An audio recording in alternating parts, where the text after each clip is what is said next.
गृह त्याग करते हैं। अपनी पत्नी की मर्जी से पुत्र को देखते हुए, ये नहीं कि पत्नी सो रही है बेटे को लेकर के और सिद्धार्थ घर छोड़ दे रहे हैं। नहीं, माता पिता पहले तो मना करते हैं, बहुत रोते हैं, बहुत समझाते हैं, लेकिन जिसे जाना है सो जाएगा। कहते नहीं पिताजी मुझे न रोकिए, मैं गृह त्याग ही करूंगा। अंत में बच्चों की खुशी के लिए माता पिता सारा बलिदान तो दे ही देते हैं। और सिद्धार्थ के माता पिता तो श्रेष्ठ माता पिता हैं। महाराजा होते हुए भी अपने इकलौते पुत्र को छोड़ दिया। आपके पास तो छोटा सा राजपाट है, उसमें भी अपने बच्चे को नहीं छोड़ पाते। हाँ, तो छोड़ दिया। पत्नी की मर्जी से, माता पिता के आशीर्वाद से घर छोड़ देते हैं। अब बाद में भले कोई अज्ञानी लिख दे कि सखी वो मुझसे कह कर जाते। लोग कहते हैं ना, आजकल कविताएं आप पढ़ते होंगे, नाम नहीं लूंगा, कविता पढ़ दे रहा हूं। हाँ? कहते तो क्या वो मुझको अपने पथ की बाधा पाते, सखी वो मुझसे कह के जाते। हाँ? तो उसमें लिखा है, उन्हें ज्ञान नहीं है। हाँ, पूरा त्रिपिटक पढ़ा नहीं, बुद्ध का जीवन चरित्र सही से नहीं पढ़ा। उन्होंने लिखा कि यशोधरा सो रही थी बच्चे को लेकर के, राहुल को लेकर के, और सोते हुए छोड़ करके सिद्धार्थ कुमार चले गए। यही आरोप जो बुद्ध को न मानने वाले लोग हैं, यही जीवन में एक आरोप भगवान बुद्ध के ऊपर लगा पाते हैं, वो भी अज्ञानता से। इसलिए ये अज्ञान अपना दूर कर लीजिए। पूछ करके अनुमति से गए हैं, भाग करके भगौड़े नहीं। भगौड़े कोई बुद्ध नहीं मना करते। आप भी छोड़ के जाओ, जरा बुद्ध बन के दिखा देना। बुद्ध क्या, आप श्रोतापन्न हो जाना, सकेतागामी तक हो जाना, अनागामी अरहत भी हो जाना, तो उस दिन से मैं मुंह सी लूंगा, बोलूंगा तक नहीं एक शब्द। हाँ, आपके चरणों में आकर के आप ही से संन्यास लेकर के आपका शिष्य हो जाऊंगा। लेकिन होगा नहीं ऐसा, ऐसा होगा नहीं। जिम्मेदारी से भागे नहीं, जिम्मेदारी से हाथ जोड़ करके निवेदन करके गए हैं। और राजपाट उनके पास इतना बड़ा है ही कि बच्चों का भरण पोषण में कोई दिक्कत नहीं। इसलिए घर छोड़ते हैं और जाते हैं अनुमा नदी के पास, अपने राजसी वस्त्रों को उतार देते हैं, उतार करके छन्न को दे देते हैं। अपने बड़े बड़े लंबे बालों को तलवार से काट करके फेंक देते हैं। फेंकते कहाँ है? त्रिपिटक में वर्णन मिलता है कि उसे आकाश में फेंकते हैं। बालों को काटते हैं और आकाश में फेंकते हैं और कहते हैं कि अगर मेरी यह यात्रा सफल होने वाली है तो बाल आकाश में ही रुक जाए। तो ग्रंथ ये कहते हैं कि बाल आकाश में ही रुक गया। हाँ, बाल आकाश में ही चला गया, रुक गया, नीचे नहीं आया। गृह त्याग करते हैं, पहुंचते हैं पहले गुरु के पास। उनके पहले गुरु हैं आलार कलाम। हाँ, उनके यहां तप सीखते। तो पहले तप का प्रकार था, और आज भी अन्य जगहों पे तप का यही प्रकार है कि तप करो, कोई चमत्कारिक सिद्धि प्राप्त कर लो, यही आपका योगीपन है। लेकिन ये योगीपन नहीं है। सिद्धार्थ भी गए, जो सिखाना था वो सिखा रही है, और बड़े जल्दी ही सिद्धार्थ गौतम सब सीख लिए। तो पानी पे चलना, आग में न जलना, आकाश में उड़ना, ये सब बातें सिखा रहे हैं। और सिद्धार्थ ने ये सब सीख लिया। सीखने के बाद कहते हैं कि अच्छा, इसके आगे भी कुछ सीखने के लिए है? बोले नहीं। तो क्या इसी से दुखों का अंत होगा? आप दुखी नहीं हैं, आपको दुख नहीं होता? बोले मैं भी दुखी हूं, मुझे भी दुख होता है। तो बताओ ये आकाश में उड़ने से क्या लाभ? हाँ, पानी पे चलने की विद्या सीखने से क्या लाभ? कोई लाभ है? अरे ठीक है भाई, आपने विद्या सीखा, आप पैदल पैदल चल रहे हैं, और विद्या सीखने में लोग कई साल लगा देते, 40-40, 50-50 साल लगा देते। तो आपसे अच्छा तो नाविक है जो 1 महीने में एक नौका बना करके पार हो जाता है। हा? अच्छा है ना? व्यर्थ का समय बर्बाद किया, लाभ क्या मिला? पानी पे चलना, अरे पानी पे ही चलना था तो नौका बना लेते। इतना योग बल पानी पे चलने में खर्च करने में क्यों लगाया? लेकिन जहां चमत्कार होता वहीं नमस्कार होता है। अभी यही मैं उड़ने लगूं तो कितना भी मैं प्रवचन करके जाऊं कि ये सब ठीक नहीं है, लेकिन अभी यही उड़ने लगूं तो चारों तरफ से सभी लोग धड़ाम धड़ाम गिरने लगेंगे। अरे अभी आप ही तारो, आप ही बचाओ, हमारे दुख हरो। होगा कि नहीं होगा? तो चमत्कार को दुनिया नमस्कार करती है। तो सीख लिया अलार कलाम से, वहां से भी चले गए, उद्दक रामपुत्र के पास पहुंचे। उद्दक रामपुत्र ने जो बचा खुचा था वो भी सिखाया, और ध्यान में संज्ञा वेदित निरोध सिखाया। 4 ध्यान होते हैं, फिर 4 के बाद 4 और होते हैं। आकाशनंतायतन, किंचनायतन, नेव संज्ञा ना संज्ञायतन। वही जो है आकाश अनंतायतन, विज्ञान अनंतायतन, अकिंचनायतन, और जो 8वां है वो नेव संज्ञा ना संज्ञायतन। यही सिखाया उन्होंने। सिखाने के बाद फिर उनसे पूछते, क्या आपको अब दुख नहीं होता? आपके भीतर राग नहीं पैदा होता, द्वेष नहीं पैदा होता, मोह नहीं पैदा होता? बड़े आश्चर्यचकित होते। हाँ, कि आज तक ऐसा किसी ने प्रश्न नहीं किया। बोले मेरे भी भीतर क्रोध पैदा होता है, राग पैदा होता है। बोले तो इन सारी साधनाओं का क्या लाभ जब हमारे भीतर क्रोध पैदा ही होता है? आपने देखा होगा कि कोई बहुत बड़ा तपस्वी है, उसकी तपस्या में भंग कर दीजिए, है ना, भंग डाल दीजिए, गुस्सा हो जाएगा और पानी निकालेगा, जहां पर तुझे श्राप देता हूं, आज से तू पत्थर बन जा। अरे बताओ, तुम्हारा योग किसी के विनाश के लिए हुआ? हा? और ये उसे श्राप दे करके आदमी क्या कर रहा? अपराध ही तो कर रहा। दंड, किसी को मारना, कष्ट देना तो अपराध ही है ना, पाप ही है। अब चाहे हम लाठी डंडे से मारे, हाथ से मारे, या अपने योग बल से मारे, हम उसे कष्ट तो दे ही रहे हैं। इसलिए ऐसा कोई योगी पूजने योग्य नहीं होता। बुद्ध के पास समस्त रिद्धियां हैं, आगे बताऊंगा, लेकिन कैसी हैं बताऊंगा आपको। फिर कहते, जब आपके भीतर ये सारे विकार पैदा होते हैं तो इन सारी रिद्धियों का क्या लाभ? उनको भी छोड़ करके चले जाते। जब छोड़ करके जाने लगते तो कहते, जाओ, अगर तुम्हें बोधि प्राप्त होगी, तुम्हें ज्ञान प्राप्त होगा तो मुझे भी आकर के बताना। छोड़ करके चले जाते हैं। और फिर पंचवर्गीय तपस्वी उनको मिलते, भद्दी, अस्सजी, कौंडिन्य, महानाम, वप्र। ये उनके साथ रहने लगते। ये 5 उनके गुरु बन जाते हैं। पहले गुरु की तरह से थे, गुरु की तरह से उनको शिक्षा दे रहे हैं कि अच्छा, तूने सारे तप किए, सारी रिद्धियां तो सीख ली, लेकिन तुमने जो है अभी कठोर तप नहीं किया, इसलिए तुम्हें बोधि प्राप्त नहीं हुई। कठोर तप नहीं किया इसलिए बोधि प्राप्त नहीं हुई। कठोर तप कैसे? आप भी कठोर तप करते हैं ना, 24 घंटा निराजल रह करके, सरपुतिया का जूस पी करके साधना करते हैं ना, ये कठोर तप है। तब तक वही तप था।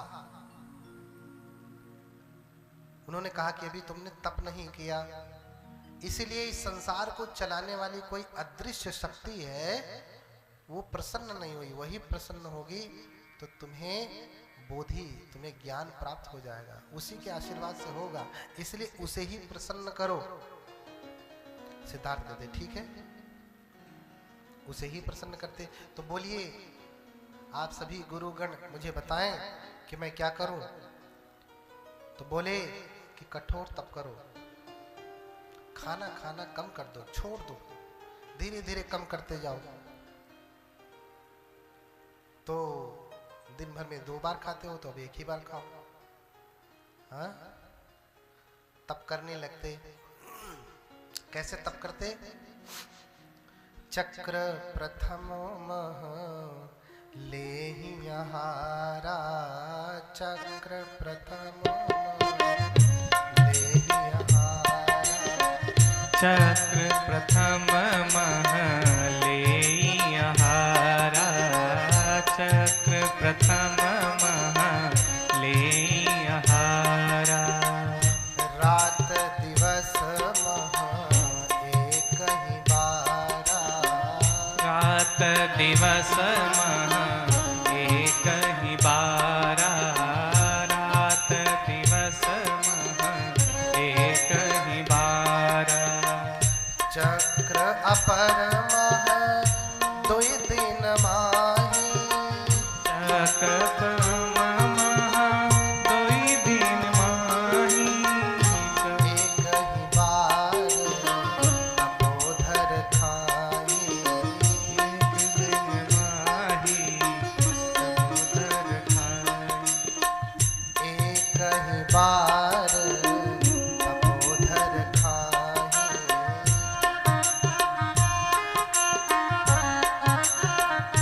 देखिए तब कैसे कर रहे हैं। पहले एक दिन में एक बार भोजन करते हैं, अब फिर कम करने लगे भोजन, 2 दिन में एक बार करने लगे, फिर एक ही बार खाते थे 2 दिन में एक बार, फिर क्या करते थे 3 4 पुनि 6 दिन बीत, लेहि आहार उदर अतिरिक्त।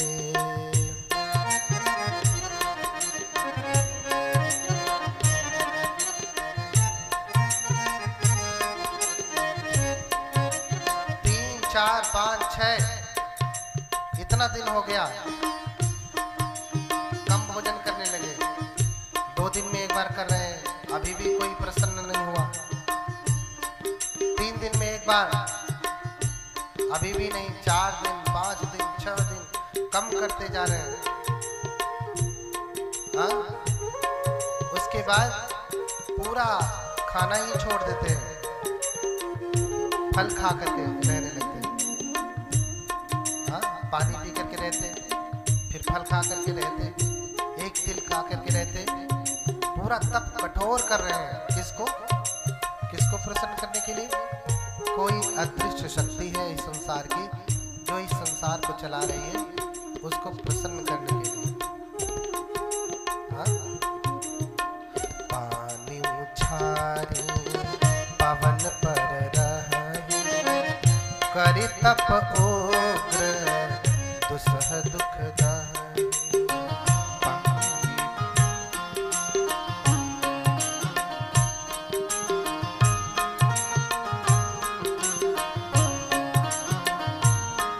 अब देखिए पानी पी करके रहने लगे, और फिर पानी छोड़ करके फल खा के रहने लगे। अन्न छोड़ा तो फल पे आए, फल खाने लगे। अन्नाहार अवधि करि पारा, फलाहार व्रत उदकट धारा।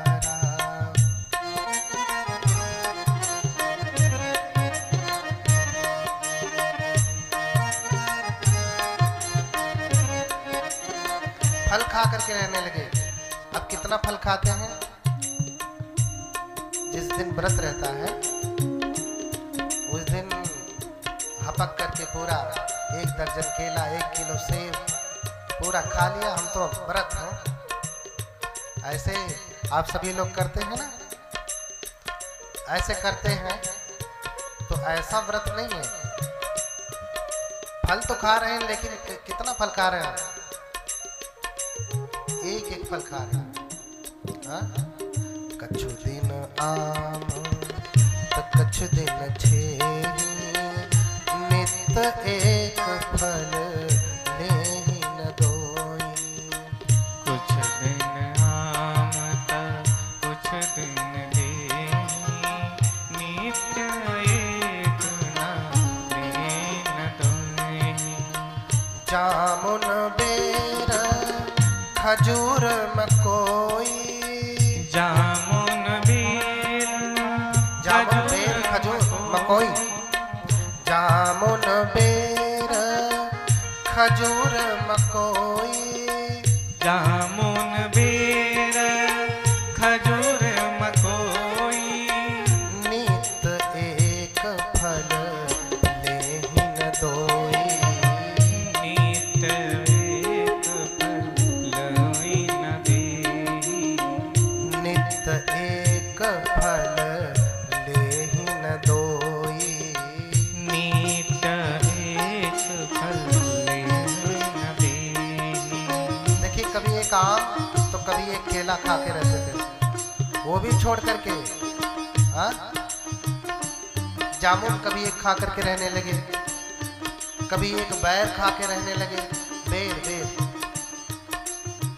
कभी एक खजूर खा करके रहने लगे, कभी एक मकोई, मकोई जानते हैं ना, मकोई खा करके रहने लगे। अब मकोई, एक मकोई खा करके कितना रह सकते हैं आप? रह जाएंगे एक दिन में? एक मकोई मिले नहीं रह पाएंगे, वो भी छोड़ दिया। हाँ? फिर क्या खाने लगे? नित एक फल नित एक ही, चनक चबाई लखहि न आन, असन मुनि राई। नित एक ही, चनक चबाई लखहि न योही, जनमुनि अब एक चना चबा करके रहने लगे। हाँ? दूसरे चने को नहीं देखते थे, एक ही खाते। अब उससे भी अभी भी डोज बड़ा था, अभी भी कोई मिला नहीं। देखिए एक केला खा के रह रहे हैं तो भी नहीं आया, एक सेब खा करके रह रहे हैं तो भी नहीं। तो बार बार पूछते हैं अपने गुरुओं से कि इतना तप कर रहा हूँ तो भी नहीं मिल रहा। बोले कि तप अभी और कठोर करो, अभी वो प्रसन्न नहीं हुआ इसलिए नहीं आया। तो एक आम, एक छेही, फिर ये चना खा करके रहने लगे। अब क्या खा रहे हैं? नित एक तिल खाही बहोरी, लखहि न आन, असन मुख मोरी। एक तिल खा के रहने लगे। तिल कितना बड़ा होता है? इतना बड़ा, इतना बड़ा, नाखूनों में फंस के रह जाए, दांत में ही फंस के रह जाए।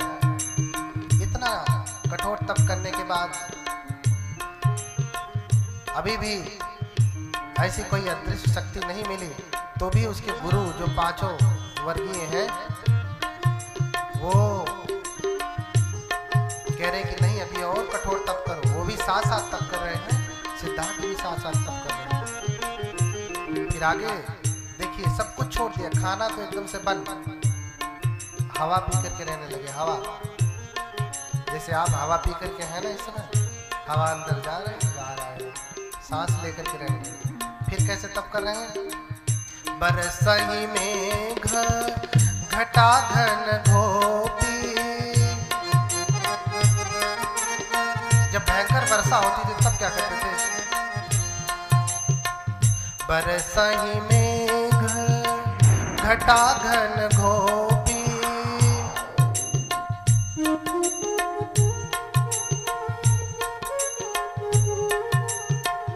कीचर बीच पड़े चित चोपी।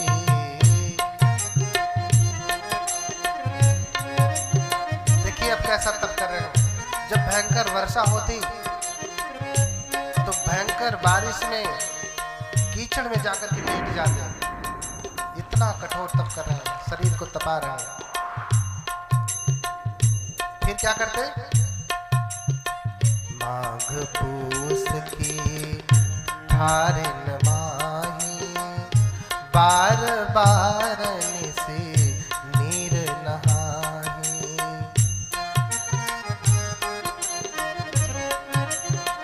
माघ पूस में, अभी तो ठंडी का ही समय चल रहा है ना, ऐसी भयंकर सर्दी में क्या करते थे? रात को बार बार जाकर के ठंडे पानी से नहाते थे। आज तो हीटर से पानी गर्म करने के बाद, गीजर से पानी होने के बाद भी हिम्मत नहीं पड़ती नहाने की। और जो पानी बाहर, उस समय कोई हैंडपंप नहीं था कि गर्म निकाल ले, नदी के पानी से नहा रहे, कितना ठंडा होता है। आप एक दिन जाते हैं नहाने, उतने में ही दशा खराब। हाँ? माघ पूस की ठारिन माही, बार बार निसी नीर नहाही।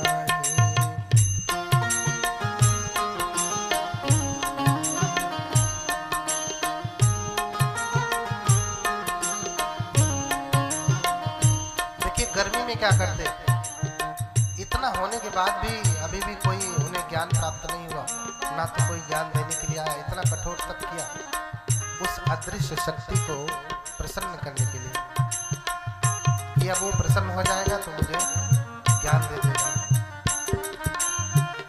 लेकिन प्रसन्न नहीं हुआ। अब देखिए क्या करते हैं। जेठ मास मह वसन बिहाई,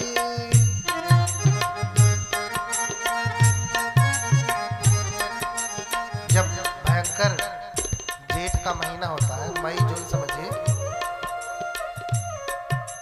भयंकर गर्मी होती है जब, तब क्या करते थे? जेठ मास मह वसन बिहाई,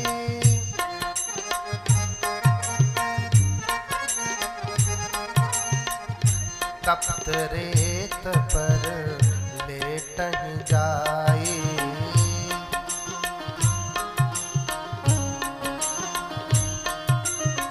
तो क्या करते थे?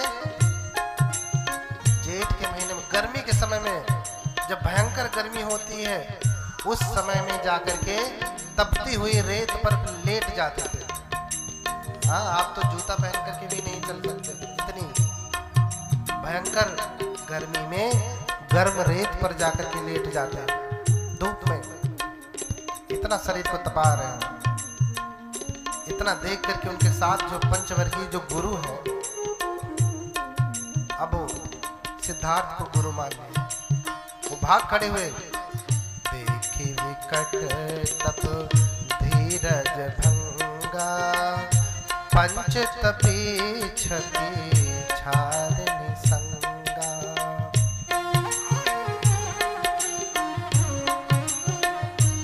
5 तपस्वी जो थे वो साथ छोड़ करके चले गए, लेकिन ये तो भागने वालों में से नहीं है ना, ये वीर है। लेकिन ये अपने संकल्प पर अडिग रहे।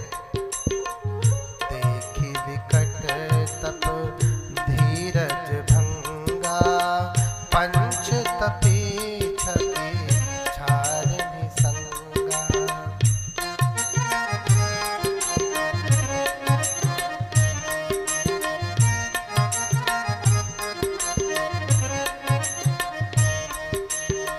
तजहि न गौतम निज तप घोरा,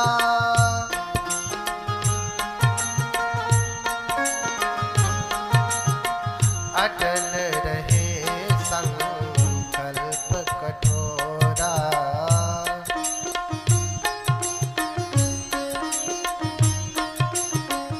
अटल रहे संकल्प कठोरा।